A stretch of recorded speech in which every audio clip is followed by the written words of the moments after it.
वायनाड के बाद अब राहुल गांधी उत्तर प्रदेश में भी एक सीट से चुनाव लड़ सकते हैं, लेकिन वो सीट अमेठी की नहीं बल्कि रायबरेली की हो सकती है। हमारे साथ मौजूद है रोहन गुप्ता, जो कि सालों तक कांग्रेस में रहे और फिलहाल बीजेपी में शामिल हो चुके हैं।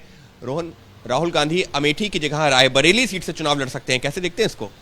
देखिए, मुझे आधिकारिक रूप से मालूम नहीं है क्या है, बट मैं एक चीज़ कहना चाहूँगा कि मुझे लगता है अमेठी की जनता ने सालों तक उनको, कांग्रेस पार्टी को, राहुल जी को आशीर्वाद दिया। एक बार चुनाव हार गए तो ठीक है, क्या हुआ, जनता के बीच रहना चाहिए था, जनता का आशीर्वाद मांगना चाहिए था, तो ये डिसीजन बहुत पहले ले लेना चाहिए था। लड़ना नहीं लड़ना, क्योंकि नैरेटिव सेट करता है। रायबरेली और अमेठी दो हमेशा कांग्रेस की पुश्तैनी सीटें मानी गई थी, पर जो मुझे लगता है आज के जो एडवाइज़र हैं, जब तक वो एडवाइज़र इस प्रकार की एडवाइस देंगे तो असमंजस का मामला चलता रहेगा।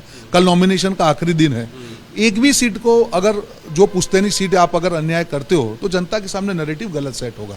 तो मेरा ये मानना है कि 5 साल जो संपर्क होना चाहिए था दोनों नेताओं का, वो ठीक से कंटिन्यूज होना चाहिए था, और ये जो एडवाइस आज जो हम डिस्कशन करिए बहुत पहले डिसीजन हो जाना चाहिए था। लेकिन इस सबके बीच में एक चर्चा ये भी जो है लगातार चल रही थी कि प्रियंका गांधी रायबरेली सीट से चुनाव लड़ सकती हैं, लेकिन अब ये हो रहा है कि प्रियंका गांधी नहीं, राहुल गांधी वहां से आ सकते हैं। इसको कैसे देखते हैं?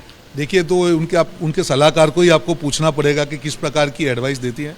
प्रियंका जी भी यूपी की नेता हैं, उन्होंने प्रभारी के तौर पे काम किया है, तो ये तो आप उनके सलाहकार को ही पीछे। पर मैं ओवरऑल कहना चाहूँगा कि ये दोनों सीट अगर कांग्रेस पार्टी उनको पुश्तैनी सीट मानती है तो उनके ऊपर मेहनत होनी चाहिए थी, जनसंपर्क होना चाहिए था। अगर सोनिया जी राज्यसभा से चली गई तो रायबरेली की जनता को ये महसूस करवाना ज़रूरी था कि नहीं, ठीक है, सोनिया जी चली गई तो हम आपके साथ में हैं।